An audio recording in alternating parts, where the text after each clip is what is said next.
Every night it rains. A spiraling wooden staircase appears in my room. Only at night. Only when it rains.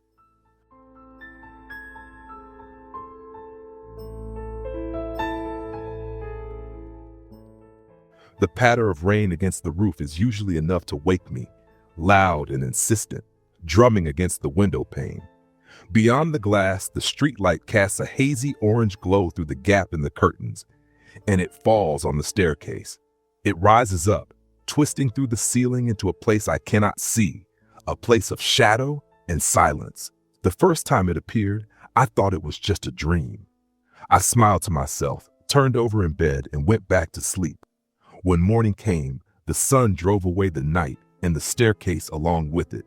I forgot all about it until it returned a few nights later. Same spot, same silence. I lay there staring at it, trying to make sense of what I was seeing. Then I noticed something else. The door to my room was gone. It had been replaced by smooth, uninterrupted wall. Panic gripped me, and I did the only thing I could think of. I shut my eyes and forced myself to sleep. I did the same thing the third time, and the fourth. I began to dread rainy nights. I checked weather forecasts obsessively. I slept uneasily, waiting for the sound of rain to start. It wasn't until the sixth time that I finally got out of bed and stepped closer. I know some people would have sprinted up those stairs the very first night, but I'm not one of them.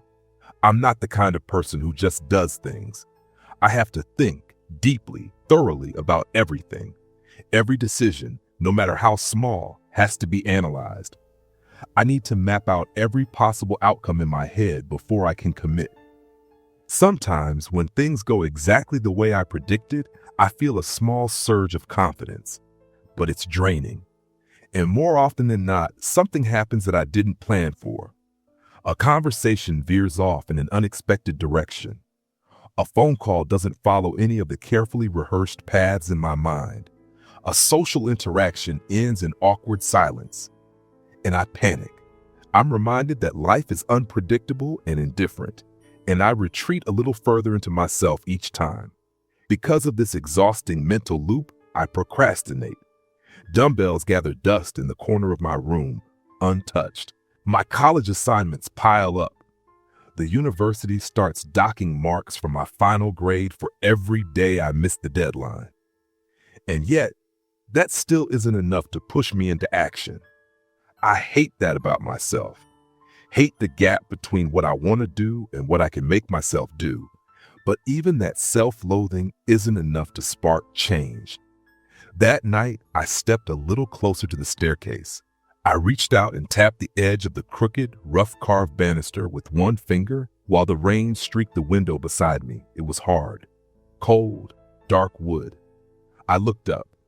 The staircase twisted higher and higher, spiraling into a hole in my ceiling, vanishing into shadows I couldn't see through. I pictured something awful, a monstrous, contorted thing scrambling down the steps on all fours, its eyes gleaming, its mouth stretching wide in a silent scream.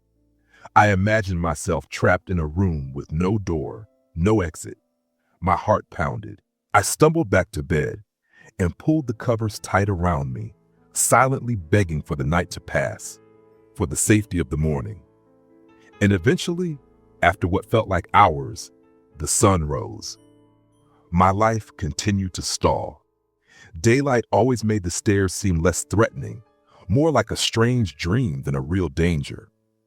I knew I needed to visit the campus library, knew I had work piling up, but I just couldn't summon the energy.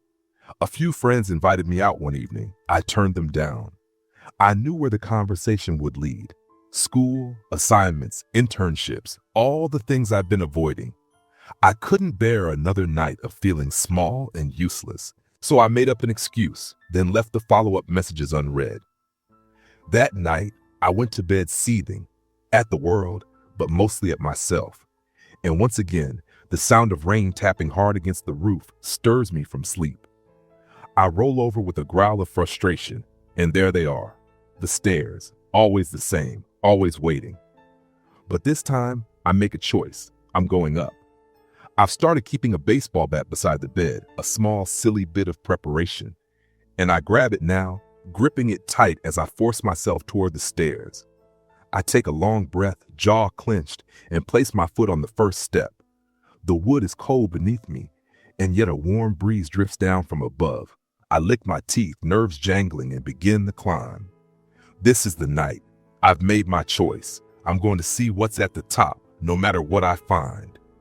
As I ascend, I try to map out possibilities. As I always do. Maybe I'll flee. Maybe I'll swing wildly with the bat in a desperate, panicked charge. That's how adrenaline works, right? It kicks in when you need it. But what if it doesn't? What if I freeze? Am I really strong enough to face whatever's waiting? My eyes flick to the corner of the room, to the dust-covered dumbbells, then to the ashtray on my windowsill. I cough involuntarily and curl inward, momentarily filled with disgust.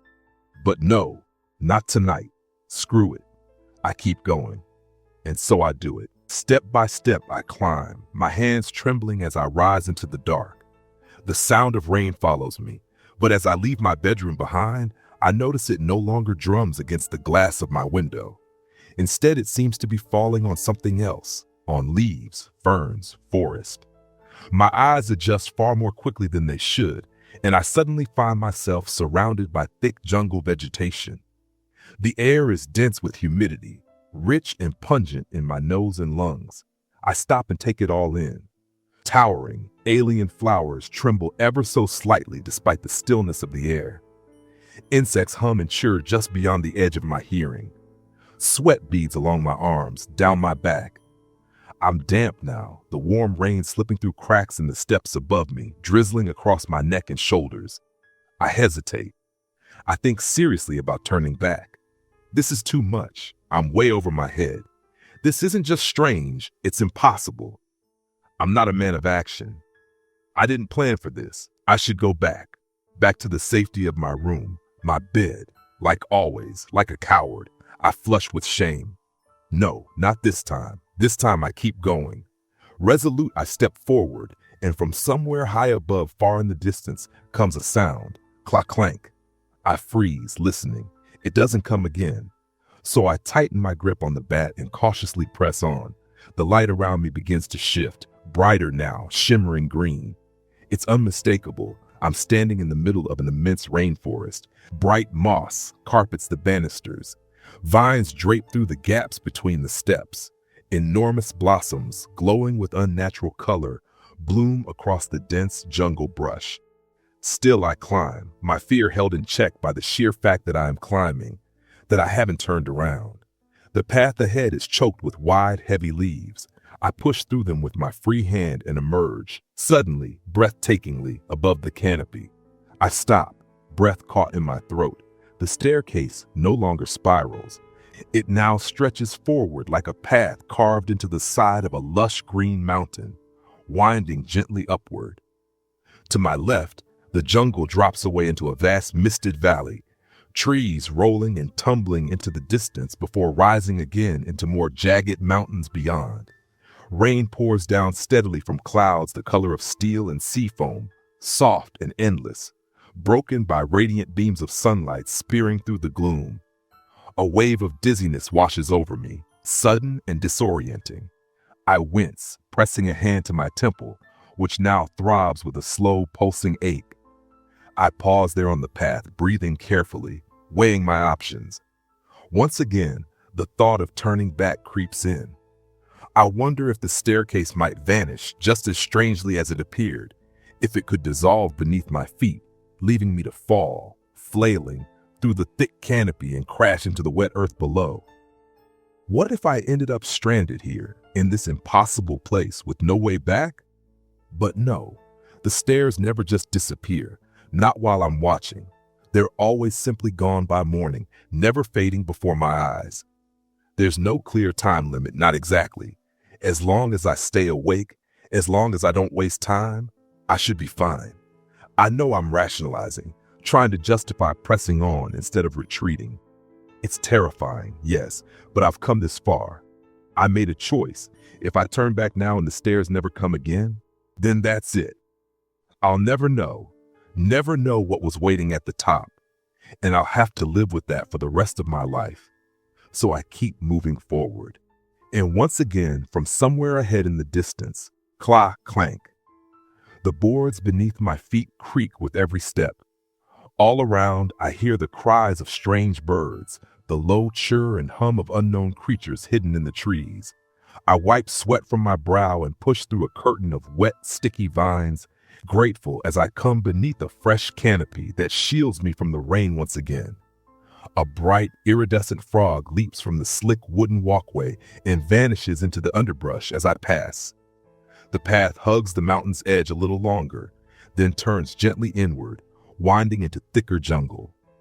I stop to rest, stretching my aching legs. My mouth is dry, parched. Carefully, I reach up and collect rainwater in my cupped hands from the leaves above. I drink. The water is cool and clean, and it tastes like relief. But the sharp creak of a wooden board behind me makes me flinch and choke on my breath. I spin around, heart hammering in my chest, eyes scanning the path I just came from. Nothing. Only the soft trickle of rainwater through leaves and the quiet, shifting shadows of ferns and trees. Everything moves subtly, gently, as if breathing.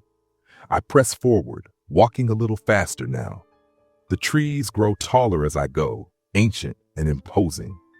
Their thick trunks have been carved into grotesque shapes, coiled serpents with human skulls for heads, gnarled apes bearing rows of wooden teeth, their limbs ending in stumped, handless wrists crossed over their chests.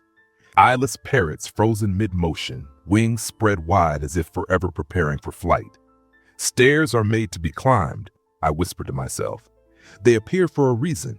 If this world wanted to hurt me, it would have sent something down into my room. I'm supposed to be here. I repeat it again and again. I'm okay. I'm supposed to be here. Step after step, I climb. The railed walkway ascends once more, winding up through the jungle, until at last I reach a final obstacle. A thick wall of leaves and vines, dense and unmoving.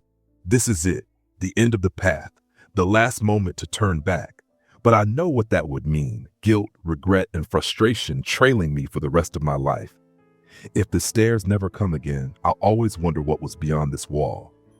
So I take one last breath, hot, sticky, humid rainforest air, and push forward, clank. The sound is louder now, resonant, echoing all around as I emerge onto the other side. And I find myself at the threshold of a vast wooden temple. It stretches outward beneath me like a sacred hall. A waterfall tumbles softly down a wall of stone in the far corner, feeding a narrow stream that weaves through the floor. Fireflies drift lazily in the air, glowing golden in the emerald gloom. Towering arches surround me, delicate yet immense. I crane my neck to look up and see only more temple.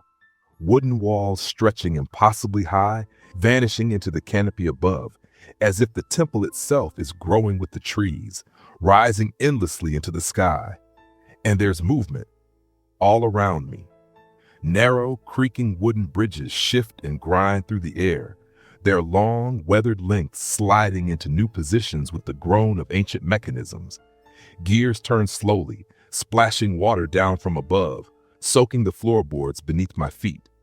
Massive wooden discs, easily half my height, drop down through hidden gaps in the temple, rolling along shifting platforms and winding tracks, weaving between rising walls and rearranging barriers.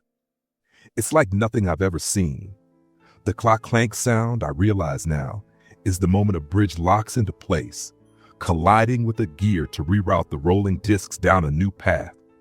Stay calm, Devan, I whisper to myself as I walk deeper into the central hall. My footsteps fall heavy against the rain-slick wood. Stay calm. I head toward the little waterfall at the far side of the chamber, taking in the statues that flank the pillars and archways around me. That's when I realize something that makes my breath catch. They're all of me. Dozens of carved replicas line the walls, each one captured in eerie, lifelike detail. Some watch silently as I pass. Others sit slumped, heads buried in their hands. A few are twisted backward, glancing over their shoulders as if second-guessing the path they took. None of them are smiling. And then I see one that's different. As I approach the waterfall, tucked between two blooming vines, sits a figure cross-legged in the wood. This statue is older. Moss crawls up along its chest and arms, and the wood is darkened from years of rain and damp. It is carved in the shape of an old man. His head is split into two distinct faces, one looking left, the other right. The leftward face wears a beard that falls straight and heavy. The rightward face's beard curls upward around his jaw. Neither face has eyes. And then the statue moves. Devon, the two faces say in perfect unison, their voices splintering the air like the crack of a log under pressure. I stumble backward, a choked cry escaping me as I crash to the soaked floor. Pain shoots through my arms and elbows, but I barely notice it. I'm too busy staring at the living bear breathing idle in stunned horror. I am surprised to see you here, says the rightward face, the one with the curled beard, as it creaks to face me directly. Its voice is softer now, but no less strange. An irregularity, to be sure. The statue's head twists sharply to the left, joints creaking like old timber, and the face with the pointed beard speaks next. Well, do you have anything to say? I stammer, struggling to find my voice, still trembling on the floor. Above me, the shifting bridges continue their soft grinding movements through the air. The left face sneers. You have always disgusted me, Devon. You are weak. If you've nothing to say, then be gone. My breath catches in my throat, but I force myself upright, swaying slightly as I rise to my feet. I am not weak. Clock, clank. A bridge on a lower tier groans into motion, locking into a new section of wall. I glance up just in time to see another set of discs rolling smoothly along their redirected path. The statue's head turns to the right. Your first chosen words were a statement, not a question. I'm impressed, says the face with the curled beard. Perhaps this little journey of yours has built you some spine. Perhaps, I reply carefully, heart hammering in my chest. Perhaps you'd like to tell me where exactly this little journey has brought me. Clock clank. The right face curls into a grin, the wood cracking with the sound of tearing bark. Clever, it says. You avoided asking outright, but it was reactionary, a gesture of deference. You're still following, not leading. Think for yourself. I swallow hard. Well, I've presumed you to be the power in this realm, I say, licking my dry lips. And it makes sense to follow the cues of authority when one is in unfamiliar territory. Clock clank. Interesting, the right face muses. I wonder how far those presumptions have gotten you so far. Before I can respond, the head snaps back to the left.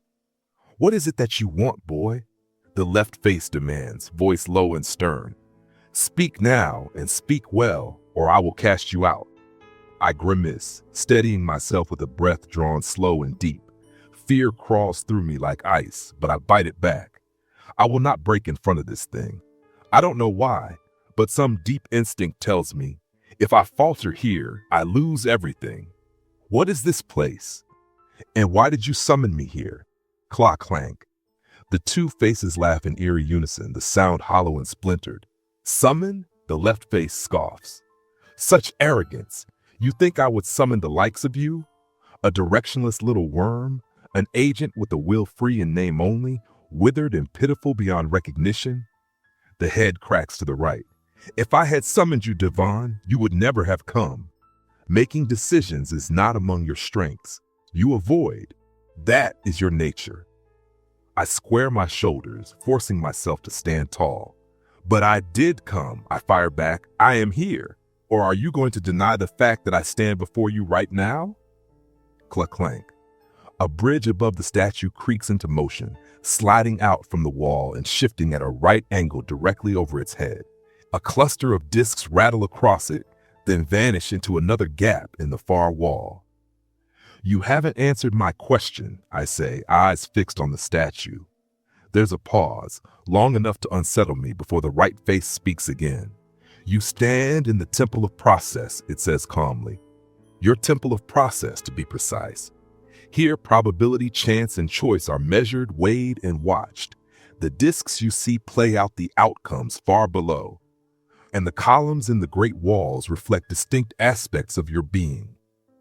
I don't understand, I say, glancing upward to the gently shifting wooden walls nestled within the jungle canopy above.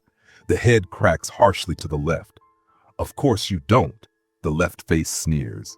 You barely exist. I'm not surprised that your mind struggles to grasp the workings of your own temple. Dull. As dull as the ripples you make in water.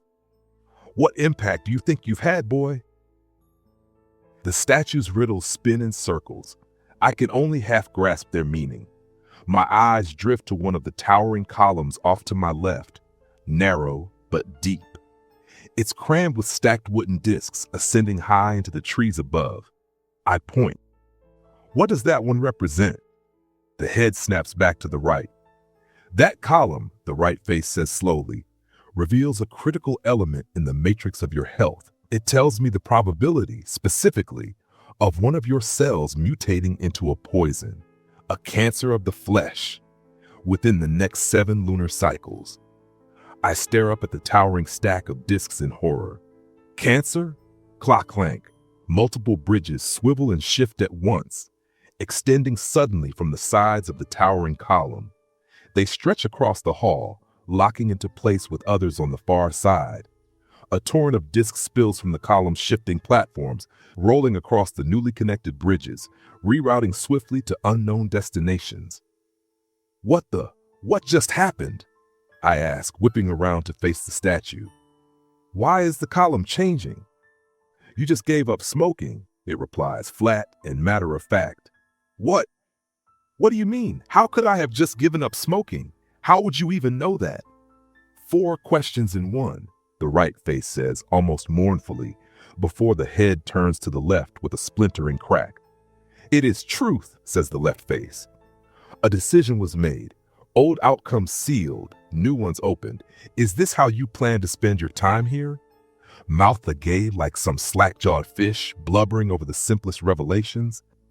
I grit my teeth, shaken, scared, but I push back. And what if I change my mind? I snap. What if I go back and smoke a dozen cigarettes just to spite you? Above me, the bridges shift ever so slightly. The angle changes, subtle, but enough to slow the descent of the discs.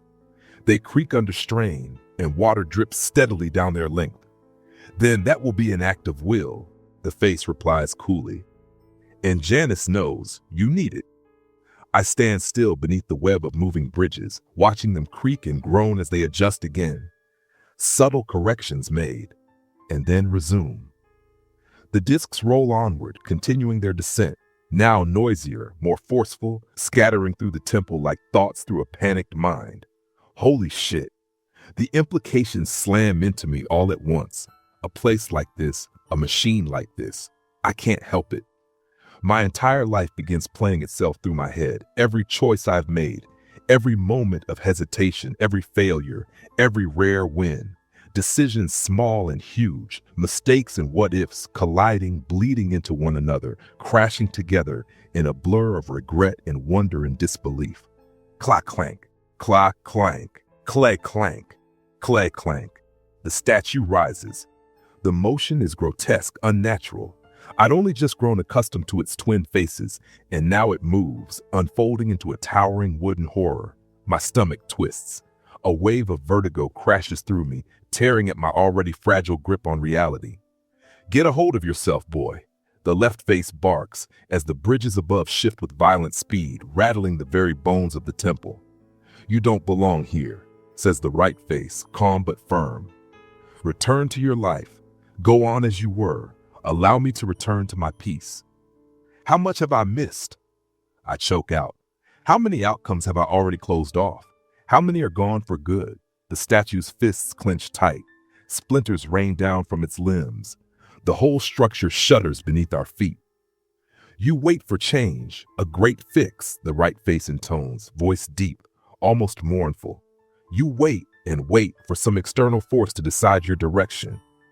The head jerks to the left. But you fail to see, the left face hisses, that no great change will come.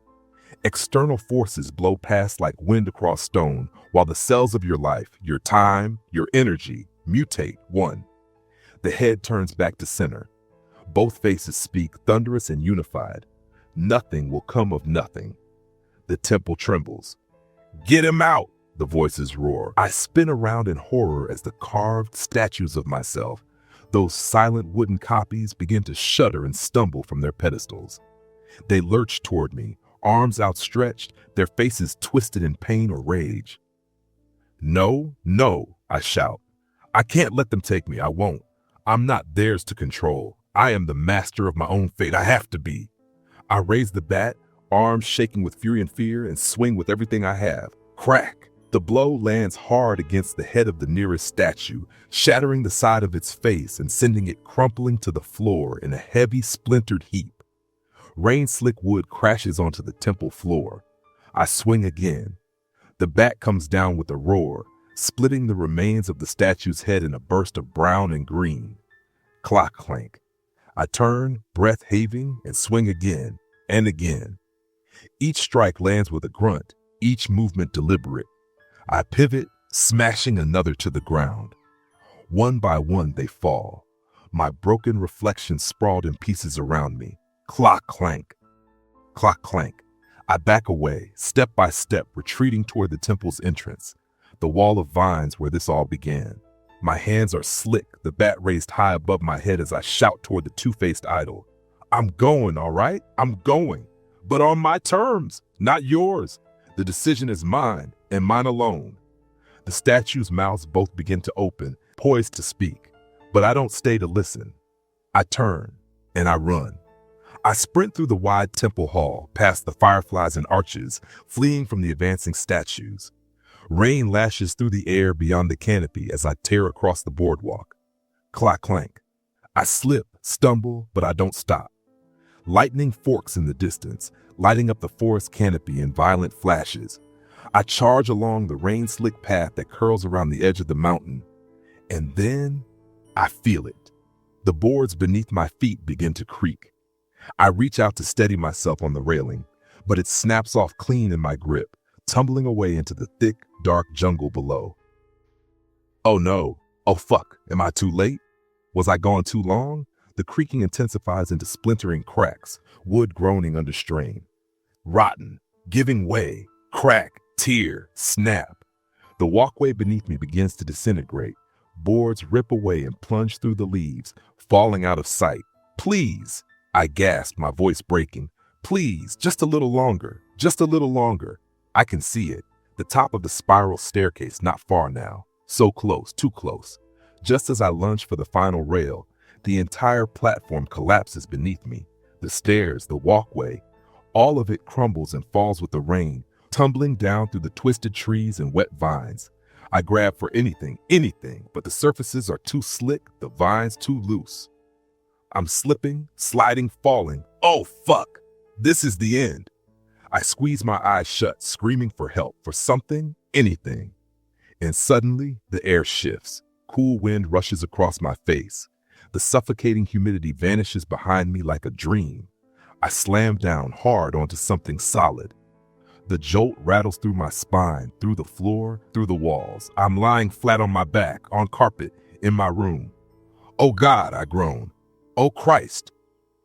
A moment later, the door to my room bursts open.